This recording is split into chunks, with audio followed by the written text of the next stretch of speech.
بشیر پور وزیر اعلیٰ پنجاب کے وژن انصاف کی فراہمی دہلیز تک کے تحت ڈی پی او اکھاڑہ ڈاکٹر اسد اعجاز ملی نے تھانہ چورستہ میاں خان میں کلیہ شہری لگائی، جس پر ڈی ایس پی سعید انور اور ایس ایچ او زوار تفتیشی افسران بھی موجود تھے۔ اس موقع پر ڈی پی او نے عوام کی شکایات سن کر ان کے ازالے کے لیے موقع پر احکامات جاری کیے۔ ڈی پی او نے کہا کہ کلیہ شہریوں کے ذریعے عوام کو دہلیز پر انصاف کی فراہمی سے پولیس اور شہریوں کے درمیان اعتماد کی فضا مزید بہتر ہوگی۔ میرپور خاص جی ایس ہند قومی محاذ کے کارکن دلدار علی شاہ کا قومی دھارے میں شامل ہونے کا اعلان۔ میرپور خاص سید ذوالفقار علی شاہ کی رپورٹ کے مطابق تحصیل سنڑی کے گاؤں دایو خانسر کے رہائشی اور جی ایس ہند قومی محاذ کے کارکن دلدار علی ولد میاں محمد شر نے ایوان صحافت میرپور خاص میں پریس کانفرنس کرتے ہوئے جی ایس ہند قومی محاذ کو خیرباد کہہ کر قومی دھارے میں شامل ہونے کا اعلان کر دیا۔ پریس کانفرنس سے خطاب کرتے ہوئے دلدار علی شاہ نے کہا کہ ان کے لیے سب سے پہلے پاکستان ہے اور پاکستان ہے تو ہم سب ہیں۔ انہوں نے کہا کہ وہ پاک فوج کے سپہ سالار فیلڈ مارشل جنرل حافظ عاصم منیر اور ملک کے تمام قانون نافذ کرنے والے اداروں کو سلام پیش کرتے ہیں۔ خیرپور بینظیر بھٹو شہید university of technology and skills development میں ہوا میں موجود آلودگی اور اس کے نقصانات کے تدارک کے حوالے سے ڈپٹی کمشنر الطاف حسین چاچڑ نے ایئر کوالٹی مانیٹرنگ اسٹیشن کا افتتاح کیا اور آگاہی سیمینار میں بھی شرکت کی۔ اس موقع پر میڈیا سے بات کرتے ہوئے ڈپٹی کمشنر الطاف حسین چاچڑ نے کہا کہ یونیورسٹی میں قائم کیے گئے گراؤنڈ اسٹیشن کے ذریعے ایئر کوالٹی انڈیکس AQI کی باقاعدہ نگرانی کی جائے گی اور جس سے علاقہ میں ماحولیاتی صورتحال کا درست اندازہ بھی لگایا جا سکے گا۔ ڈپٹی کمشنر کا کہنا تھا کہ یہ منصوبہ یونیورسٹی کی تحقیق اور جدید سوچ کا آغاز ہے اور کوشش کی جائے گی کہ ایئر کوالٹی مانیٹرنگ کا یہ نظام مستقبل میں پورے سندھ میں متعارف کروایا جائے۔ اور انہوں نے کہا کہ ایک موبائل اپلیکیشن بھی تیار کی جا رہی ہے جس کے ذریعے شہری ہوا میں آلودگی سے متعلق تازہ ترین معلومات حاصل کر سکیں گے، جبکہ ضلعی انتظامیہ اور اس منصوبے کی تکمیل کے لیے ہر ممکن تعاون فراہم کیا گیا ہے۔ سہیوال تھانہ کسٹوال پولیس کی فروری کے مہینے کی شاندار کارکردگی، 12 مقدمات میں 21 لاکھ روپے سے زائد مالیت کا چوری شدہ مال مسروقہ برآمد کر لیا گیا۔ مزید جانتے ہیں رانا ذوالفقار سے۔ جی رانا، آگاہ کیجیے گا، کیا تفصیلات ہیں؟ ڈی پی او محمد عثمان ٹیپو کے اقامت کی روشنی میں جرائم پیشہ افراد کے خلاف کارروائیاں جاری۔ سلسلے میں ایس ایچ او تھانہ کسٹوال انسپکٹر حسن ممتاز کی سربراہی میں پولیس تھانہ کسٹوال میں مختلف کارروائی کر کے فروری کے مہینے میں مقدمات کو ٹریس کر کے مختلف ملزمان کو گرفتار کر کے ان کے قبضے سے 21,15,000 روپے مالیت کا مال مسروقہ برآمد کر کے ایس ٹی جوچی چودھری سرکل سلیم خیرات نے تھانہ کسٹوال میں منعقد کردہ ایک تقریب میں اصل مالکان کے حوالے کر دیا۔ Report Rana Lucas Sarwar division bureau chief of news Sahiwal division.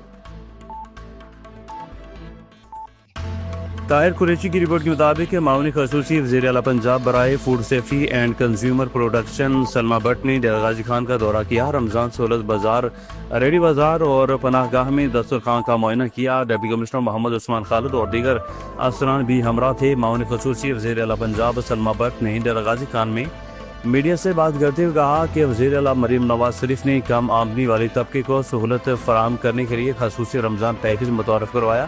نگہبان رمضان پیکیج کے تحت صوبہ بھر کے 42 لاکھ گھرانوں کو نگہبان کارڈ کے ذریعے 10,000 روپے فراہم کیے جا رہے ہیں تاکہ مستحق افراد کو باعزت طریقے سے مالی معاونت مل سکے۔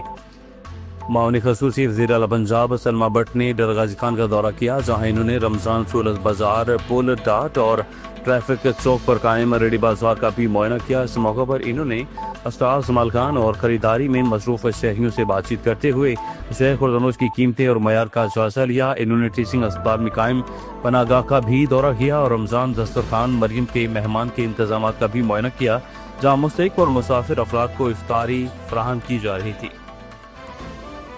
سہیوال ڈی پی او محمد عثمان ٹیپو کی ڈی پی او آفس میں صدر سرکل کی ایس ایچ او اور تفتیشی افسران کے ساتھ اہم میٹنگ۔ مزید جانتے ہیں رانا ذوالفقار سرور سے۔ جی رانا ذوالفقار، آگاہ کیجیے گا، کیا تفصیلات ہیں؟ ڈی پی او محمد عثمان ٹیپو کی زیر صدارت ڈی پی او آفس میں صدر سرکل کے ایس ایچ او اور تفتیشی افسران کے ساتھ ایک اہم میٹنگ کا انعقاد کیا گیا۔ میٹنگ میں صدر سرکل میں امن و امان کی صورتحال اور جرائم کی روک تھام اور اشتہاری ملزمان، عدالتی مفروران اور اشتہاری مجرمان کی گرفتاریوں سمیت دیگر کئی ایک پہلو پر پولیس کی کارکردگی کا تفصیلی جائزہ لیا گیا۔ اس موقع پر ڈی پی او محمد عثمان ٹیپو نے افسران کو واضح ہدایت جاری کرتے ہوئے کہا کہ عدالتی اور اشتہاری مفروران کی فوری گرفتاری کو یقینی بنایا جائے اور مقدمات کی تفتیش کو میرٹ کے مطابق مکمل کیا جائے۔ انہوں نے اس موقع پر مزید ہدایت کرتے ہوئے کہا کہ جرائم پیشہ عناصر کے خلاف کارروائیوں کو مزید تیز کیا جائے، جبکہ پتنگ بازی اور اس کے کاروبار میں ملوث عناصر کے خلاف بلا انتہا سخت قانونی کارروائی عمل میں لائی جائے اور اس ضمن میں کسی بھی قسم کی غفلت اور کوتاہی کو برداشت نہیں کیا جائے گا۔ فورٹ رانل وقاص سرور ڈویژن بیورو چیف آپ نیوز ساہیوال ڈویژن۔ دادو غریب اور نادار لوگوں سے گہری محبت رکھنے والی شخصیت سیٹھ بخشل خان ملا سندھ اور ضلع دادو کی ملا برادری کی ایسی قابل تعریف شخصیت ہیں جو آج بھی ملا برادری سمیت دیگر برادریوں کے غریب اور نادار لوگوں کے دلوں میں زندہ ہیں۔ غریبوں کے دل رکھنے والی سیٹھ بخشل خان ملا کی زندگی بھر غریبوں کی خدمت اور مدد کی۔ نہ صرف دادو کے لوگ بلکہ ملا برادری کے غریب اور نادار لوگ بھی ان کے پاس کسی بھی کام کے لیے آتے تو وہ بلا تاخیر ان کے مسائل سنتے اور ان کو حل کرتے۔ تو اس کی سینکڑوں مثالیں موجود ہیں کہ اسے کتنے مسائل کا سامنا کرنا پڑا۔ غریبوں کا دل سیٹھ بخشل خان ملا پہلے ضرورت مندوں کو کھانا کھلاتے اور اس کے بعد وہ حالات کو سنتے اور ضرورت مندوں کو گھر واپسی کا کرایہ بھی دیتے۔ سیٹھ بخشل خان ملا نے اپنی زندگی میں بہت سے عوامی فلاحی کام کیے ہیں جو اس دنیا میں سیٹھ بخشل خان ملا کے مقام کو بہت کم لوگ جانتے ہیں، جنہوں نے اپنے خرچ پر بہت سے غریبوں کا عمرہ بھی کروایا۔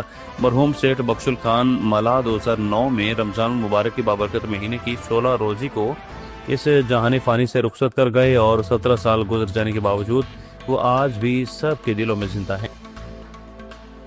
میاں والی نواح علاقہ شادیہ کے قریب چک قدرت آباد کے مقام پر بنے ٹول پلازا کے پاس تیز رفتار مسافر کوچ سڑک کے کنارے لگے ہوئے سائن بورڈ کے ساتھ ٹکرا گئی، جس کے نتیجہ میں کوچ ڈرائیور اور 2 مسافر موقع پر زومبک ہو گئے اور کوچ میں سوار متعدد مسافر بھی شدید زخمی ہوئے۔ ریسکیو 112 نے موقع پر پہنچ کر زخمیوں کو ہاسپٹل منتقل کیا ہے۔ رپورٹ کر رہے ہیں ڈیرکی سے سکندر علی مہر۔ سوئی نادرن گیس کمپنی کے ڈیرکی شہر کے قریب گاؤں ویل نمبر 19 کے ساتھ گاؤں عبداللہ لگاری، گاؤں منیر احمد بلوچ، گاؤں لال محمد مہر، گاؤں موسیٰ خان لگاری میں 60-700 فٹ کے فاصلے پر گیس لائن گزر رہی ہے۔ ان گاؤں والوں کو گیس نہیں دی جا رہی۔ یہ فیصلہ سپریم کورٹ آف پاکستان کا ہے۔ 6 کلومیٹر کے فاصلے پر موجود ہر گاؤں والوں کو گیس دینی ضروری ہے، لیکن یہاں کے آفیسر شاہی کو رشوت نہ دینے کی وجہ سے گاؤں والے گیس جیسی نعمت سے محروم ہیں۔ گاؤں والوں نے حکومت سندھ اور سپریم کورٹ آف پاکستان سے مطالبہ کیا ہے کہ ہمیں فی الفور گیس دی جائے۔ کمشنر کراچی سید حسن نقوی کی زیر صدارت ڈپٹی کمشنر کورنگی کے دفتر میں کورنگی ضلع میں زیر تعمیر سڑکوں کی مرمت، بحالی اور ترقیاتی کاموں کی رفتار کا جائزہ لیا گیا۔ بیورو چیف کراچی ریاض علی کے مطابق اجلاس میں ٹاؤن ایڈمنسٹریشن کو پراپرٹی ٹیکس کی وصولی کے نظام کو بہتر بنانے کے اقدامات کا جائزہ لیا گیا۔ ڈپٹی کمشنر کورنگی مسعود بھٹو، ڈائریکٹر منصوبہ بندی اور ترقیاتی نسیم بھٹو، اسسٹنٹ کمشنر سے متعلقہ چیئرمین ٹاؤن محکمہ تعلیم کے انجینئر اور کلک کے نمائندوں سمیت افسران نے شرکت کی اور اپنے اداروں کے تحت جاری منصوبوں کی کارکردگی اور تکمیل میں حائل رکاوٹوں کے بارے میں کمشنر کو تفصیلی بریفنگ دی۔ اجلاس میں اسسٹنٹ کمشنر نے اپنے سب ڈویژن میں زیر تعمیر منصوبوں پر جاری کام کی رفتار، کام کے معیار اور شفافیت کے بارے میں مجموعی اور انفرادی معلومات سے متعلق اجلاس کو آگاہ کیا۔